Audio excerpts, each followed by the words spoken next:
안녕하세요.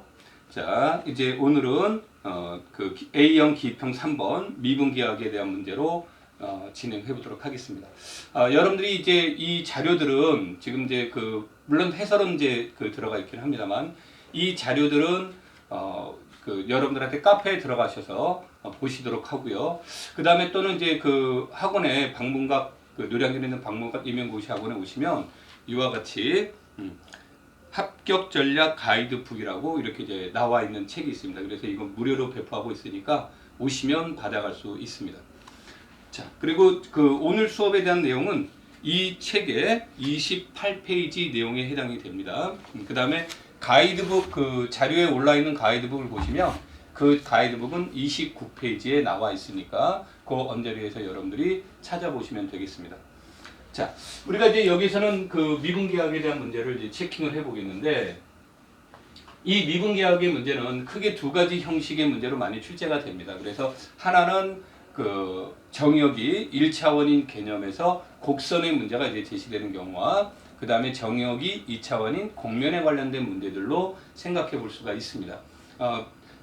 뭐 절대적인 규칙은 아니었습니다만 대략적으로 기평의 문제는 곡선의 문제와 관련된 경우가 많았고요. 그 다음에 서술형의 문제는 곡면과 관련된 문제들이 많이 나왔습니다. 그 다음에 이 미분계약의 문제 같은 경우에는 특히 이제 기평 같은 경우는 개념적인 문제들도 나오긴 했지만 대체로 알고리즘 중심으로 나와 있었기 때문에 여러분들이 알고리즘만 알고 있다면 그렇게 어렵지 않게 문제를 해결할 수가 있었습니다. 그래서 여러분들이 문제를 다룰 때 너무 당황해 하시지 말고 알고리즘 위주로 문제를 다룬다면 그렇게 어렵지 않게 문제를 풀 수 있었던 문제고요. 난이도는 이제 비교적 쉬웠던 그런 유형의 문제 중에 하나가 됩니다. 자, 문제를 이제 읽어보면 3차원 유클리드 공간 R3에서 이렇게 나왔는데, 여러분들이 이제 공부를 하시다가 우리가 R3 공간 해도 되는 문제인데 왜 꼭 유클리드 공간 R3에서 라는 말이 나올 때가 있습니다. 이 말은 유클리드 공간이라는 말이 들어가 있다는 얘기는 이미 배경적으로 유클리드 내적의 개념이 들어가 있습니다를 여기서 얘기를 하고 있는 겁니다. 자, 거기에서 곡선 감마 t가 et 마이너스 코사인 t, t 플러스 사인 t, et 플러스 1로 단 t는 0과 2파이로 주어져 있을 때 점 t0에서 이 곡선에서의 적 벡터가 벡터 6, 2, 4와 평행하다. 그럼 평행하다라는 것은 무엇이 같다라는 얘기냐면 방향 벡터가 같습니다라는 것에 대한 의미를 얘기를 하는 거죠. 자, 그러면 그렇게 주어진 T0에서 우리는 연류를 구하시오라는 문제가 되는데, 우리가 이제 연류를 여기서 나온 것처럼 비틀림률 또는 꼬임률 이렇게도 이제 표현이 되고요. 그 다음에 지금까지 시험에 나왔던 문제에서는 2차 곡률이라는 표현으로 나온 적이 있고요. 그 다음에 이제 이것은 의미는 무엇을 말하냐면 평면상에서 벗어나는 정도의 문제가 되겠죠. 그래서 그런 것들을 이제 물어보는 문제가 되는데, 자, 그러면 여기에 대한 내용들은 우리가 이제 크게 두 가지로 볼 수가 있는데, 하나는 이것이 단위 접선 벡터의 문제가 되느냐, 또 하나는 정칙 곡선의 문제가 되느냐, 단위 속력 곡선의 문제가 되느냐, 이런 문제인데, 이 내용에서 보시면 알파를 미분을 해주면 2 플러스 사인 t 1 플러스 코사인 t 플러스 2, 그래서 이것의 크기가 몇이 아니란 사실을 알 수 있냐면 1이 아니란 사실을 알 수 있죠. 다시 말해서 이 곡선은 미분 가능하고, 그 다음에 이것의 크기는 0이 아니죠. 이것의 크기는 0이 아니고 이것의 크기는 1도 아니고요. 그래서 이것은 정칙 곡선은 맞지만 단위 속력 곡선은 아니구나라는 사실을 알 수가 있습니다.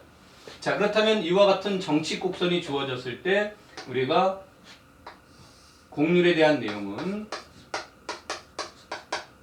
2차 곡률의 즉 연률에 대한 내용은 알파와 알파2 프라임의 외적의 크기의 제곱에 알파와 알파2 프라임의 외적의 알파3 프라임의 내적을 해준 것을 우리는 2차 곡률 또는 연률, 비꼬임률이라고 이렇게 표현을 하죠. 자, 그래서 이런 것을 기초로 이 문제는 어렵지 않게 바로 문제가 해결이 됩니다. 자, 그래서 얘를 미분해 준 것이 앞에서 나온 것처럼 sin t, 그 다음에 1 플러스 코사인 t 2가 이거와 평행하다고 그랬는데 두 번째 성분이 2라는 얘기는 얘가 3, 1,2라는 사실을 알 수 있다는 거죠. 그래서 이 내용으로부터 sin t의 값은 1이고 cosine t의 값은 0이라는 건데 주어진 조건이 0과 2파이 사이에 있습니다 라고 얘기를 했으니까 이렇게 우리는 t가 2분의 파이가 됩니다 라는 사실을 알 수 있다가 되겠죠. 그래서 t는 2분의 파이에서 얘기를 하는 거고요. 한 번 더 미분해 주게 되면 얘네들은 cosine t 마이너스 sin t 0이 될 것이고 이 말은 2'에서 이것의 값은 0과 마이너스 1과 0 따라서 알파 프라임의 2분의 파이 알파 2'에서 2분의 파이에 외적을 해주게 되면 이것의 결과는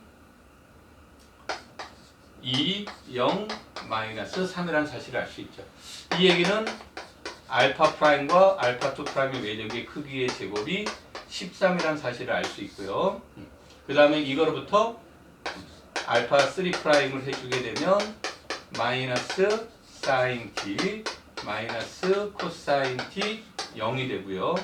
이 말은 2분의 파이에서의 값은 마이너스 1, 0, 0이 된다는 것을 알 수가 있습니다. 그래서 알파 프라임과 알파 2 프라임과 알파 3 프라임의 내적인데 여기서 이건 유클리드 내적이 되는 거죠. 그래서 이거와 이것의 내적은 마이너스 2하고 얻어지겠죠. 그래서 이거로부터 이것의 값이 마이너스 13분의 2가 됩니다라는 결론에 도달하게 됩니다. 자, 그래서 A형도 마찬가지고 이번 앞에서 우리가 미적분하기 문제도 마찬가지고 이것도 마찬가지고 예년에 비해서 계산량은 그렇게 많지 않는 이런 유형의 문제가 됐습니다. 그래서 여러분들한테 이제 다시 한번 얘기를 하지만 미분기하의 문제를 굉장히 어려워하는 분들도 많이 있고 어려운 부분들도 있긴 합니다만 문제가 올해와 같은 경우에는 알고리즘 중심의 문제가 나왔어요. 그래서 알고리즘 중심의 문제가 나올 땐 여러분들이 주어진 정리에 의해서 문제를 해결한다면 그렇게 어렵지 않을 수 있기 때문에 여러분들이 나는 A라는 과목을 잘 못해 그러니까 그 과목은 일단 포기하고 다른 것도 해야지라고 하는 것은 굉장히 위험한 문제가 되겠고 시험에서 만약에 이런 문제가 틀렸다라고 한다면 다른 곳에서 점수를 회복하기란 매우 어려운 것에 이제 해당이 됩니다. 그래서 누누이 얘기하는 것은 절대 어떤 과목도 어떤 내용도 포기하지 말고 끝까지 공부를 해봐라. 그러면 좋은 결과를 얻을 것이다라는 얘기를 강조합니다.